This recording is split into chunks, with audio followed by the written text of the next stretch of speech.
Hey guys, today we are playing the Blackwell Legacy.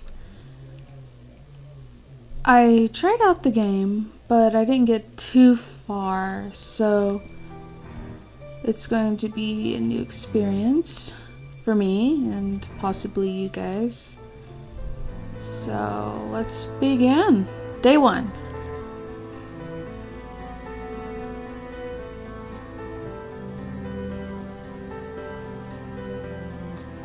So, I guess this is it. Years of watching and waiting and hoping, and it comes down to this. Do I love you? Do I miss you? I don't know for sure. I hardly know you, but you're the closest thing to family I've got. And I suppose that's something. Goodbye, Auntie. So I guess she's scattering ashes? Wherever you are. Probably her aunt. So, wonder what that was. It wasn't the same color as the ashes. It's kind of blue. I wonder what that was.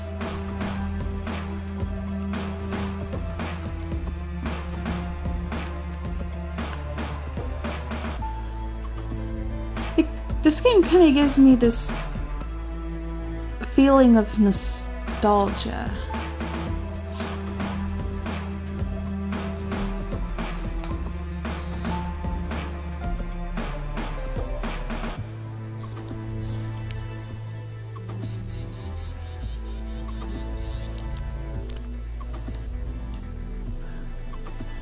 You know, I like these games, but I guess they have to be like well made. What a morning. Oh. At least I'm home now. It's the front door. Okay, so left click is to look, I think. I've never seen Yeah. this kid before in my life. Alright, well, let's talk to this guy.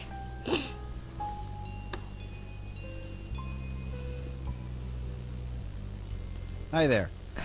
Hi? So who are you visiting today? Express surprise, laugh it off, make inquiry. I'm gonna laugh it off. Oh. Ha ha. Seriously, who are you here to see?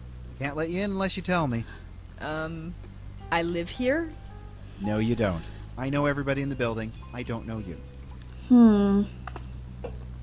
State the facts, question his presence, appeal for sympathy, grudgingly take your leave. Well, I'm not gonna leave just yet, so I'm going to do this. Who the hell are you? Jim Birdo. Alright, Birdo. Jim. Where's the regular doorman? Geez, where have you been? He's on strike. He's on what? Strike. All the building servicemen in the city are doing it. Union rules or something. I stepped in to help because I know everybody. Why didn't anybody tell me? Notices were posted all over the building. I put them up myself. If you lived here, you'd have seen them. I don't pay attention to things like that. Well, that's not my problem. Yeah, it doesn't seem like she pays attention at all. Alright, state facts. Really? I live here. Nice try. I know everyone in this building, and I don't know you. Sorry. I've lived here for 5 years. Then how come I've never seen you before? I have no idea. Does it matter? If you lived here, I'd know you. That's all there is to it. Okay, we'll do this. Listen. I really live here. 4th floor. Number 4E. 4E. Isn't that apartment empty? No! I live there! And I want to go there. Thank you very much. Oh. Maybe you're telling the truth. He sees reason. Thank God. You have any ID? A driver's license or something? Yes! I have a driver's license. It's upstairs in my desk drawer. Crap. Come on. This is New York. Who actually drives? True. But I still can't let you in unless you prove you live here. Well, she's having a rough morning, I suppose. Threaten violence, ask for help. I'll do this. Please. I've had a really tough morning. I need to get home. Sorry, lady. Rules are rules. Let's do this. Okay. I have no ID and you don't know me. What can I do to prove that I live here? Well, can anyone in the building vouch for you? I'm not sure. I mean, I don't really know anybody here. How long have you lived here again? Be quiet. Not all of us are social butterflies. Okay, whatever. Hey, what about Nishanti Sharma? She could vouch for you.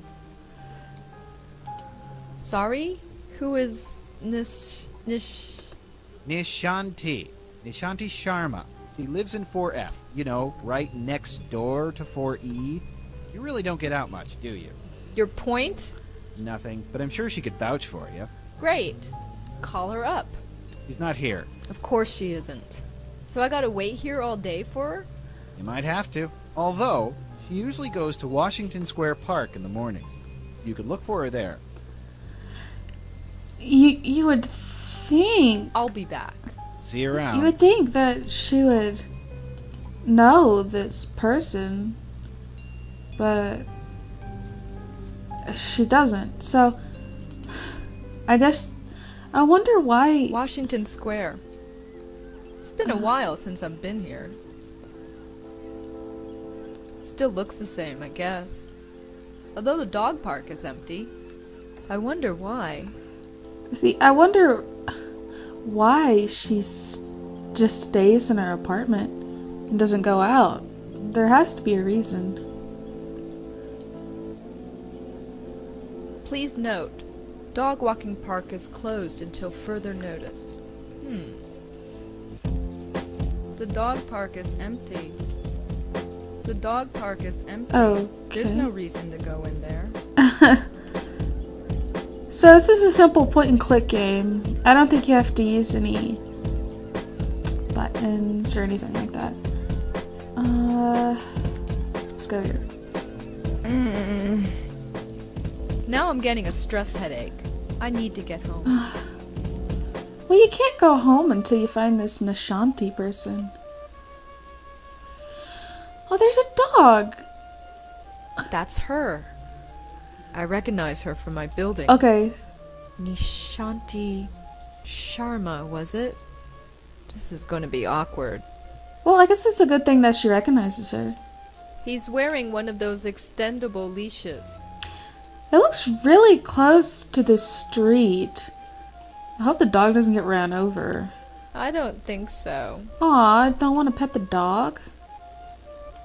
I'm guessing that's her. That's Nishanti Sharma, my next door neighbor apparently. She's playing some sort of flute. Way to state the obvious. Excuse... I can't do it. I just can't barge up to her. Not in front of all those people. They're all staring. Yeah, I wouldn't want to do that either. It just seems rude. Alright, here I go. Hello? No. Okay, that didn't go so well. I just need to work myself up to it. I wonder, can I do something? I don't think so. Well, let's click on her again. Okay. You can do this. This Right. is so me. Crap. Calm down. Need to calm down. Do it again. Right. This is it. Hi. Ken. Damn it. This is not working. I can't do this. I just can't. Do it again. No. I can't do this. No. I'll just have to wait until she's finished. Or, I don't know. What? I can't do this with all those people staring at me. Do something with the dog. I don't think so. He's wearing one of those extendable leashes.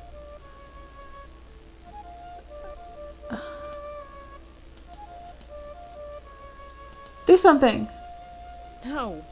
I can't do this. I'll just have to, or I can't do... What can I do? dog He's is wearing one following of those me. extendable leashes. I don't think so.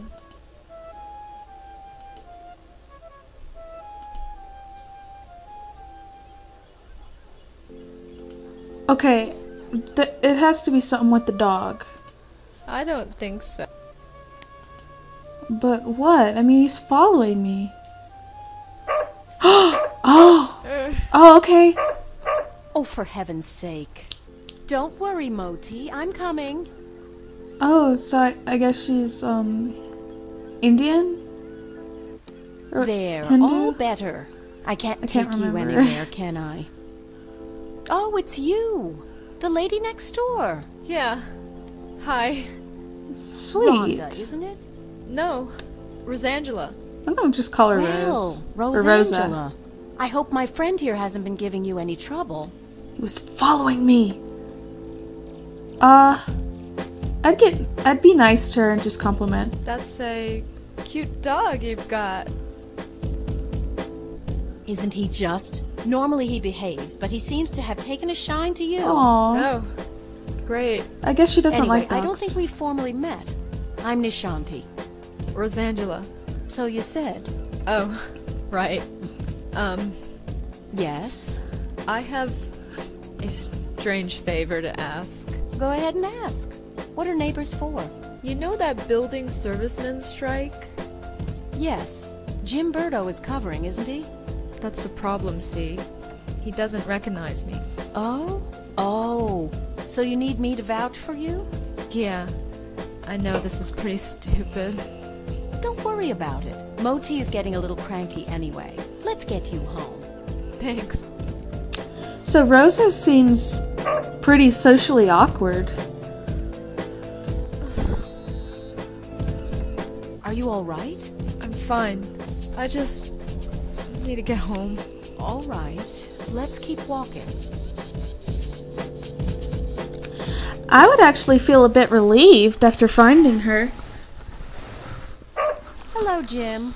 Hey, Miss Sharma. Jim, this is Rosangela. She lives here. He does? Okay. Sorry about earlier. Had to be sure. Sarcastic. Well, now you're sure. And you must be so proud of yourself.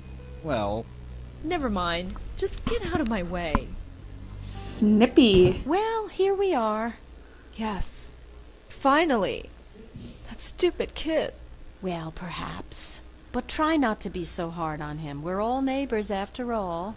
Yeah, I guess. Looks like somebody's hungry. How can... I'd best get this spoiled puppy fed. Feel free to drop in any time you want. I'm gonna be polite to her. I'll think about it. No thinking needed. I know we New Yorkers don't usually talk to our neighbors, but who cares? The city can be a lonely place, especially when you live alone. I've got Moti. Who do you have? Nothing. Oh, I have 3 great roommates. Oh? Yes. Their names are me, myself, and I. Wow. That was corny. It's a joke. Yeah, I get it. Very funny. I'm sure Yeah, that was really horrible. Although your episode in the park tells me otherwise. And your eyes. Well, let's just say the offer stands. Sure. You go home now. We'll see each other soon, Rosangela, I'm sure. She's really nice. Hey, Yes? you can call me Rosa if you like. Rosangela is kind of a mouthful, you know? Yeah, it is. All right, Rosa. You have a good day now. What a strange lady. Let's get in here. Home. Interesting. Thank God. I've never been so happy to see a 500 square foot room in my life. Ugh. Interesting music. It's just a telephone. Hello? This is Dr. Quentin from Bellevue Hospital. Yes? I was your aunt's primary care physician. Did you receive my letter? Yes, I received it. I haven't had the time to come by, though.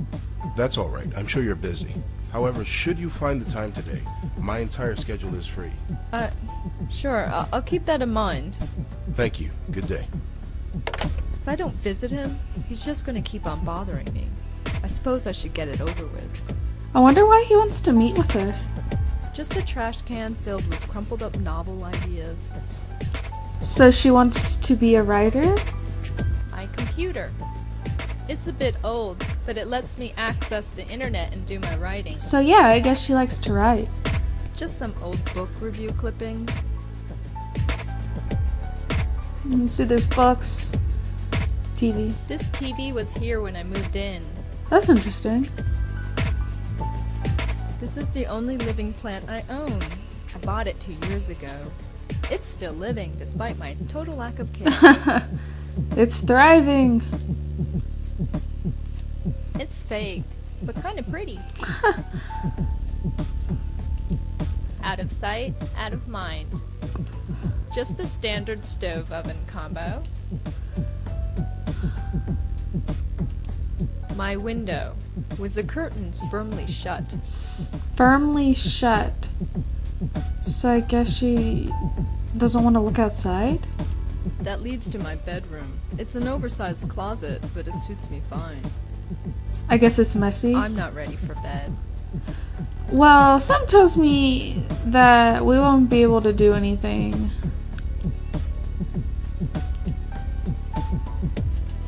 They are fine where they are. I don't need to bother.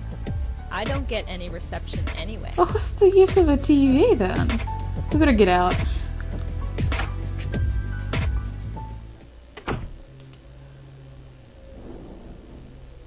Psychiatric. Oh. Okay.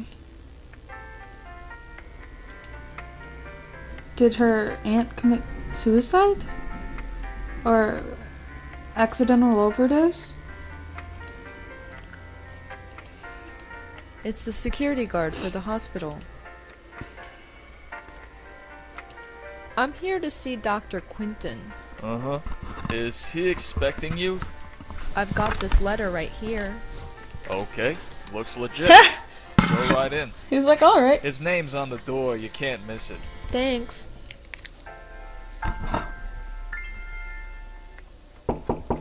Come in. Dr. Quinton? Yes? I'm Rosangela Blackwell. Oh, hello. Come in. Come in. You got my letter, I trust. Yes, I did. Good, Well, good. don't we just My condolences on the loss of your mother. talk to him? Yeah, didn't we just talk to him? Thanks. But she was my aunt, not my mother. Ah, quite right, quite right. So you wanted to talk to me about something? Yes, yes, I did. But before we go into that, how are you holding up? I don't really want to complain. So, I'm gonna do expected response. I'm fine. That's good to hear. You received the ashes? Yes, I scattered them this morning. I imagine you must miss her. I'm gonna be honest. To be honest, I'm not sure what to feel. It's not like I knew her, or even remember her from before. She's like a stranger. So why did you make it a point of visiting her all those years? Family. She was the only family I had. I guess I felt an obligation, like I had to. And now that you don't have to? What do you want me to say? Auntie's dead. Life goes on. So you'll just keep living, is that it? Yes? Keep writing your little book reviews in the paper, right? Oh. You know about those? It's hardly a secret. A number of the staff have read them, yes. I didn't think a West Village paper would interest anyone up here. I have to be honest, Miss Blackwell. The staff read them because they were more interested in you. What?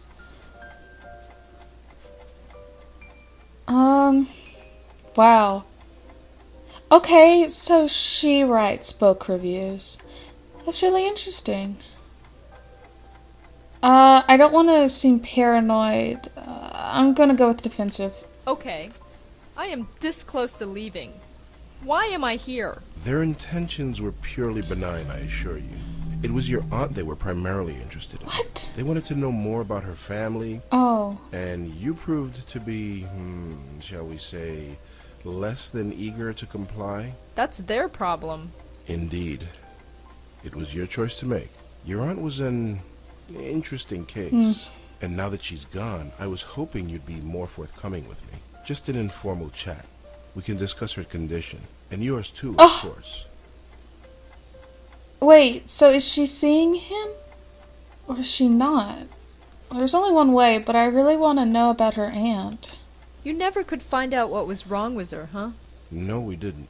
But she still remains a fascinating case. Fascinating? I don't understand. Forgive me. I speak from a purely professional perspective. I didn't know your aunt personally. Neither did I. Huh. But fascinating? It might come as a surprise to you, but yes. Why? But she was practically catatonic. Oh. All she did was lie there for 20 years. She sometimes twitch or mumble something incoherent, but I wouldn't call that fascinating. Well, as you know, she wasn't exactly catatonic. What? We kept her sedated. Right. She had outbursts. Yes, and we had to sedate her heavily to keep her calm, especially in preparation for your visits. Why? What are you trying to say? Miss Blackwell, we are not a nursing home. We're not content to merely keep a patient comfortable. We are, after all, in the healing profession. We were trying to heal your aunt, and to do that, we had to speak to her. Wait, you spoke to Auntie? We tried to. Did she answer back? After a fashion, yes. I'm gonna put my condition last, because I'm really curious about the aunt. If Auntie spoke, why wasn't I told?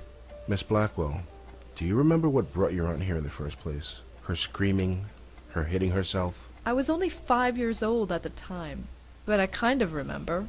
In order to prevent her from doing harm to herself or to others, we were forced to sedate her. When we limited her medication, she simply reverted to her former state. Her natural state, I'm sorry to add. What did Auntie say? Nothing that made any sense. But one thing was clear. She was in great pain. Pain?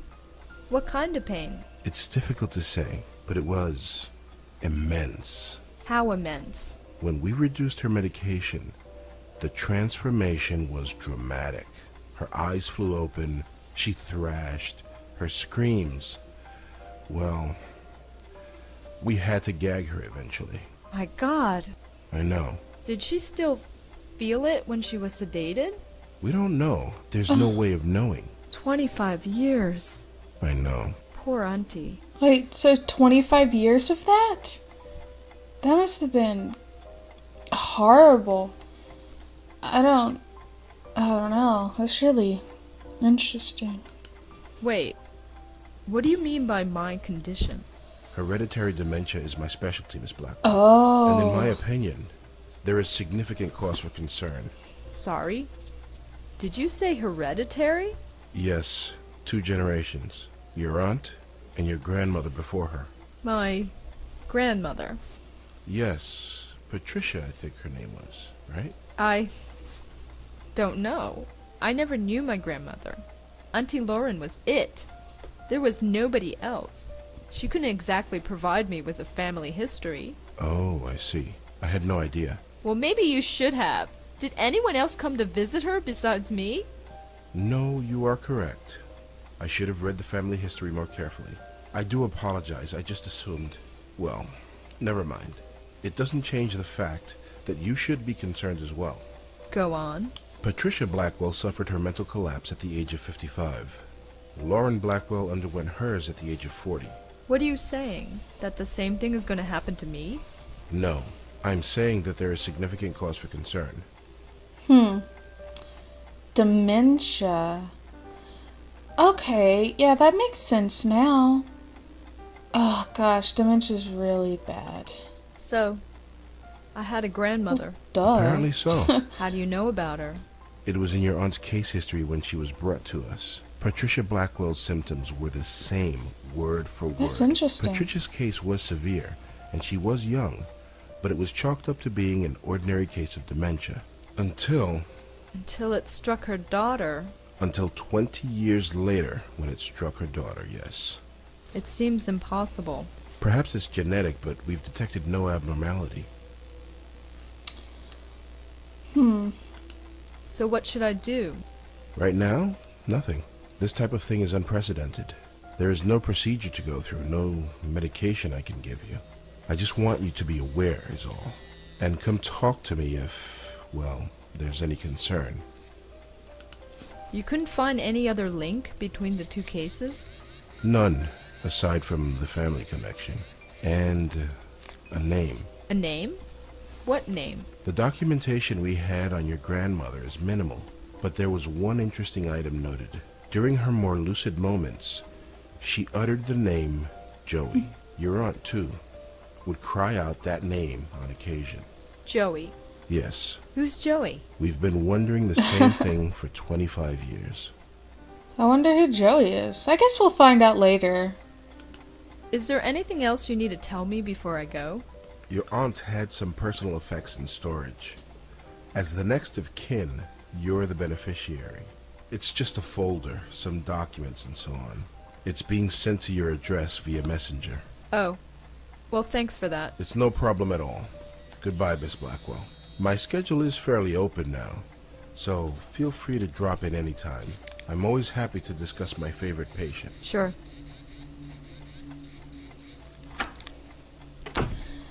Alright, I guess this is where things are gonna get interesting. So, let's leave this hospital.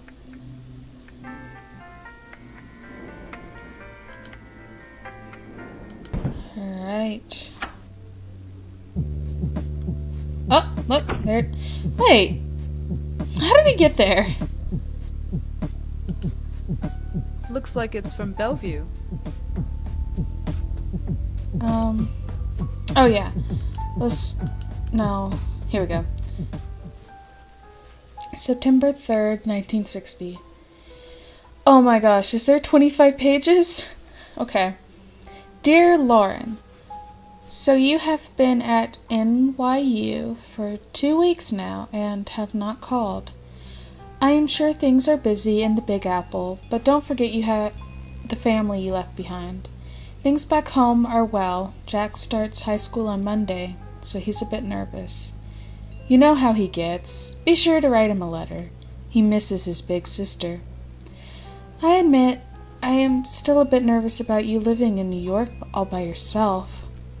You are carrying ID with you when you get out, like I asked. Over? That's funny. You know me, just being a mom. Somebody has to. Keep your head on straight, kid, as your dad would say. And remember that you have family back home that misses you. Love you, Mom, and Dad, and Jack.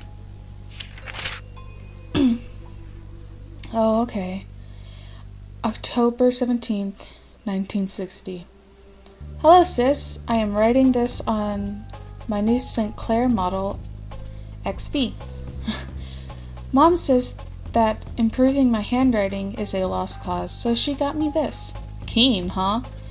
I've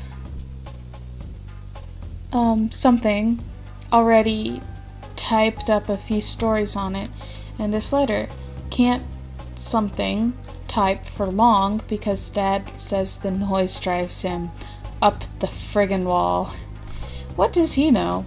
So how is life in the big bad city? Troy is dead boring as usual. Why'd you have to go to college, huh? There's nobody to talk to in this dump anymore. See you at Thanksgiving. Jacko. Jacko? That's interesting. December 5th, 1960.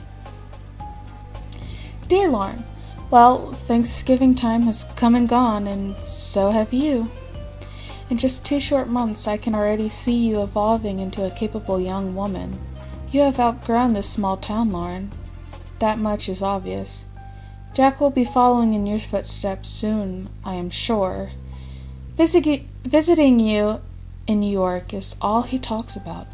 Speaking of Jack, I know you are worried about him. We all are. But don't feel that is your responsibility. You are his sister, and you love him. But he's got to learn to live without you eventually. You are growing up. Let him grow up too. Till Christmas, love, Mom, Dad, and Jack. What a loving family.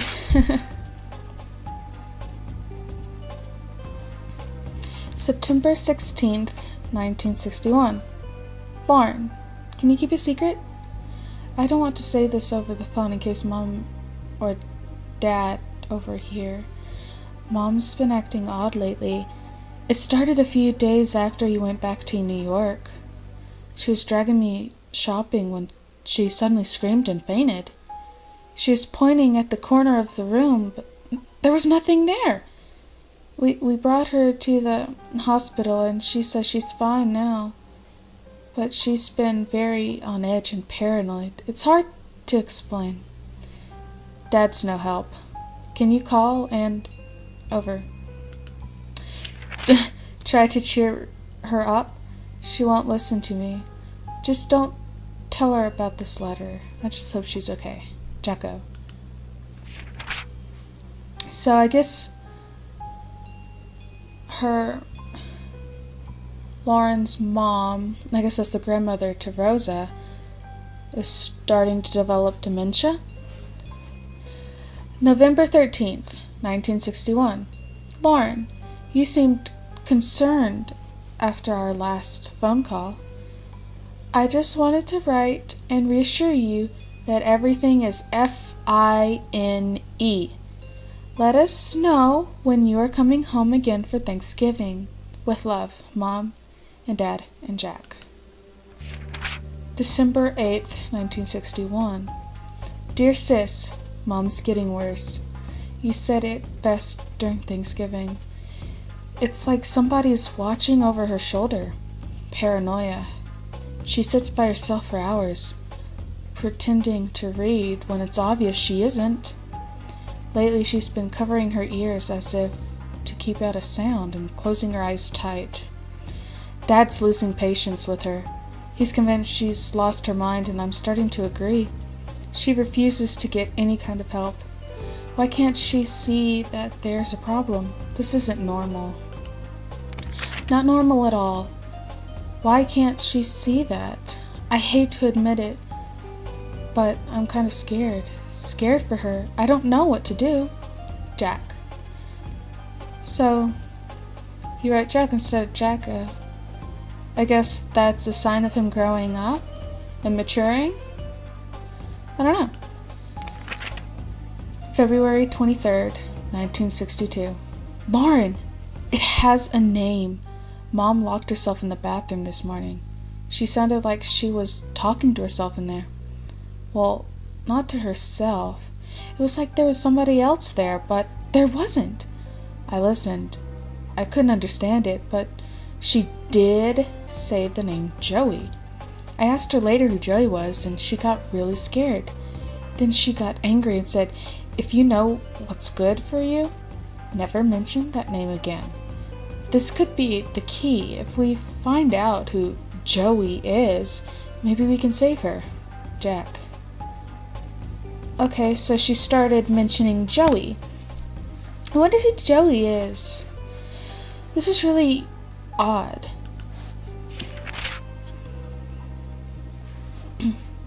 March 16th, 1962. Dear Lauren, well, it's done. The final papers have been signed. It hurt. A lot. But it had to be done. Mom has now been committed to a mental ward. I have to say, I am relieved. I know how you feel about it, but you weren't there. You didn't come home to see her screaming and tearing her hair out, running around the house, knocking down everything in her way. Cuts were all over her face, and the house was practically destroyed. I was so shocked, I just closed the door and waited outside for Dad to come home. It was awful. She clawed at him, clawed at his face, and drew blood.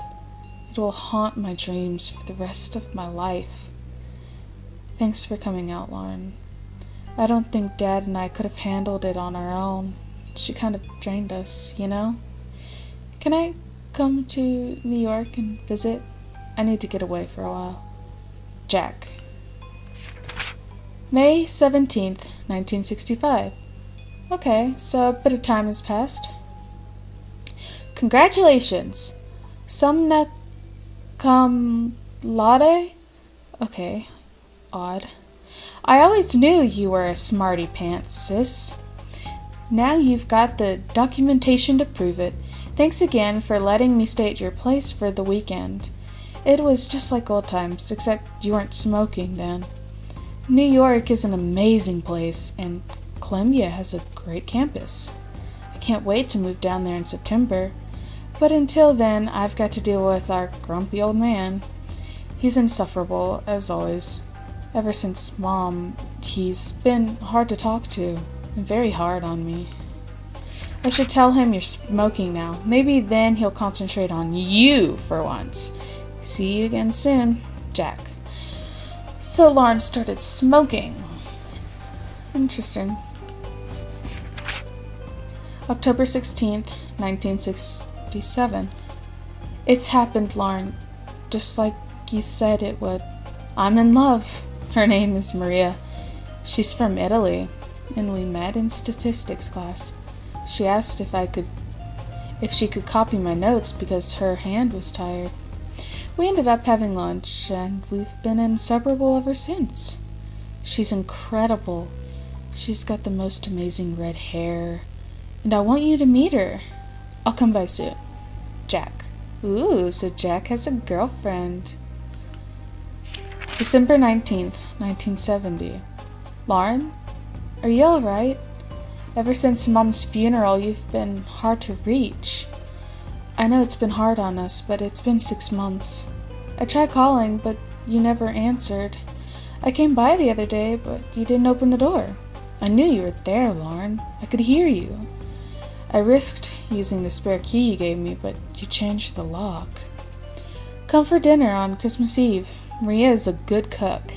We won't ask any questions, just come. Mom might be gone, but we're still here.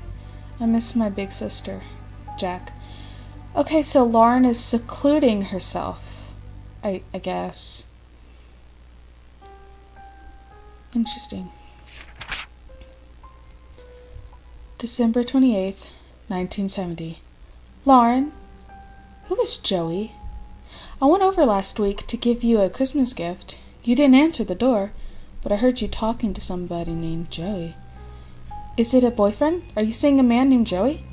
Is that why you've dropped off the map, or is it something else? I don't think I need to tell you what, for God's sake. Talk to me, Jack. So Lauren is starting to say Joey, so I guess, her dementia is starting in? Or something. February 13th, 1971. Lauren, I know you're annoyed, but I am not sorry. I didn't want to do it, but you left me no choice. Hiring a private detective to follow you was the only option left. He told me some odd things. You won't talk to me, but you'll talk to total strangers. You'll go to every far corner of the city at the strangest hours, and you talk to yourself when you think you're alone. Don't deny it. He heard it, and so did I. Not that any of it made any sense. That alone is disturbing enough. But then he saw you collapse. You were all alone in some obscure park in the Bronx when you just fainted. He was about to call an ambulance, but then he saw you get up again and walk off like nothing happened. You were always there for me. Growing up, don't shut me out, sis. Let me be there for you now, Jack. So Jack is a caring brother. I'm guessing Lauren isn't sending him any letters. Oh. Okay, never mind. Jacko, please stay away. Don't worry about me. There are things that need to be done, and I am the only one who can do them. Don't ask me to explain. All I can say is that I understand our mother more than ever. She was never crazy, Jacko. Trust me on this. It takes some comfort in it. You've grown up, and you've grown tough, and you don't need anyone to fight your battles anymore. You don't need me, but I'll always be your big sister, Lauren. April 15th, 1973. I'm returning your letter because I refuse to accept it. No, you don't need to fight my battles. I'm not 14 years old anymore, but we are still family. That's important, especially now that Dad has died. Look, you obviously have something going on, and that's fine. I don't have to be involved if you don't want me to, but I still want you involved in my life. Maria and I are getting married in November. You are coming. No stupid excuses, Jack. He seems really concerned. I would be really concerned too. November 24th, 1973. Greetings from Greece. If there were any words to describe the beauty of this place, it still wouldn't do it any justice. A perfect spot for a honeymoon. Things have been busy, as you can imagine, but I wanted to quickly write to say that I'm glad you made the wedding. Of course, I'm still worried about you, but somebody has to be. You take care and stay in touch. Maria says hi. Jack. There are some pictures stuck to the back of this letter. Sweet, so we get to see pictures. March 31st, 1976. Dear Aunt Lauren. Yes, Aunt Lauren. You're an aunt. I'm a dad. Maria gave birth to a beautiful baby girl. We named her Rosa. Ooh, I guess that's our character. After Maria's grandmother, she's so quiet.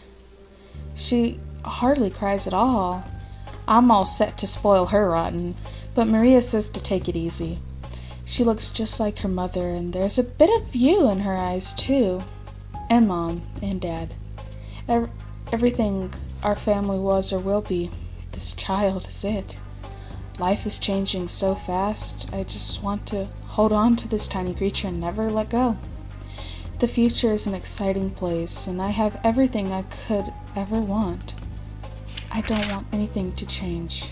Ever. Jack. Aw, that's so sweet. Dear Miss Blackwell, it is, indeed, with your legal rights to take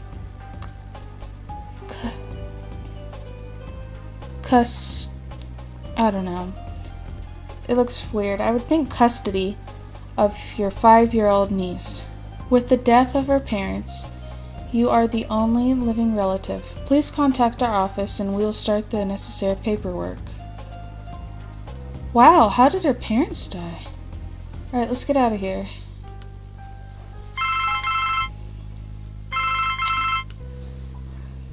Hello? Rosangelina. Hi. Hi, Bob. Thanks so much for submitting your last review on time, for once. Yeah. I've got a little assignment for you today. Assignment?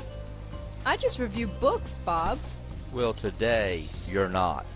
Human interest, Blackwell, and it's right in your neighborhood. Human interest?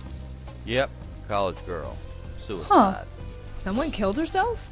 Yep, some girl named Joanne. That's... You know the Brittany house, the NYU dorm? Yes, Oh. but... Great. Head over to the dorm and get a few statements. But... Speak to some people on her floor. Get a word in with the roommate. Listen! Speak to the RA too. And hey, if you could score a picture of that girl, that would be a real coup. But I don't do that stuff! Like I said, today you are. Jared's over at City Hall covering that strike. So, you're it. Today is not the best... Not hearing you. Write it up for tomorrow's edition. Pressures of college life, etc. It practically writes itself. Wait! I'm so looking forward to reading it, Blackwell. Ciao. I hate him so much! I would too. Is freelancing for that stupid paper even worth it? I guess it keeps me writing. but... oh, whatever. I'll just go over there and get it done. It's not like I don't have enough death in my life right now. Maybe this isn't a bad thing. It's like being a real reporter. Sort of. My old notepad should come in handy for this. Well, I hope she's getting paid enough to, like, you know. Alright, let's look at these photographs, then I'm gonna end it.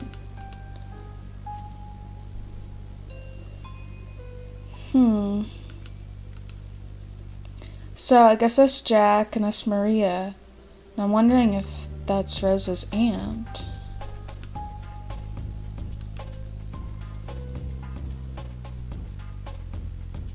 Huh. I don't know, I'm only guessing. Maybe that's Lauren's mom, that's Lauren, and that's Jack? I'm only guessing, I don't know. But yeah, I'm gonna end it here, guys, so I'm gonna save. So let's play one. And yeah, like and favorite if you enjoyed.